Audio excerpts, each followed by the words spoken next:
Present audience mind set మారింది sir. ఇప్పుడున్న అంటే 10 ఇయర్స్ ఎవడే సుబ్రహ్మణ్యానికి ఇప్పటికి చాలా డిఫరెన్స్ వచ్చింది. ఆడియన్స్ మైండ్ సెట్‌లో గానీ, జనాలంతా రూటెడ్ స్టోరీస్ బాగా ఇష్టపడుతున్నాడు.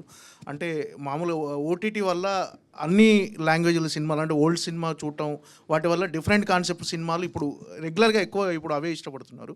ఒకవేళ ఎవడే సుబ్రహ్మణ్యం ఇప్పుడు తీసుంటే మీరు ఖచ్చితంగా అప్పుడు ఏదైతే థియేట్రికల్ రన్ మిస్ అయిందని ఫీల్ అవుతున్నారో, అది ఇప్పుడు ఫుల్‌ఫిల్ అయ్యేది అనుకుంటున్నారా? ఒకవేళ ఇప్పుడు తీసుంటే?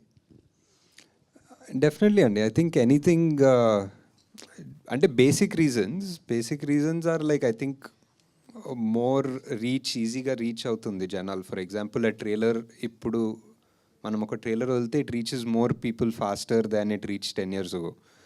And word of mouth spreads faster than it did 10 years ago. Same small things like this only would make a big difference I think.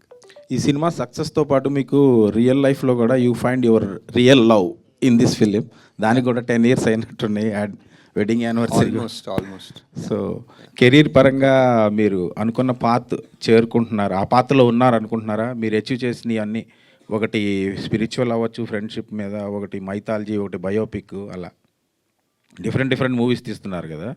So career పరంగా కూడా మీరు హ్యాపీ అని నేను ఐ థింక్ సో అండి. ఐ థింక్ చేసే ప్రతి cinema basically ఇంకెవరు చేయరు అన్న కాన్సెప్ట్ తోటే వెళ్తున్నాం. Basically as a director or as a producer literally ఇంకెవరు ఆ కాన్సెప్ట్ని ఎలా చేస్తారో ఆర్ ముట్టుకోరు అన్న ప్రాజెక్ట్స్లో చేస్తున్నాం. So I think we're pretty satisfied that they're all successful so far.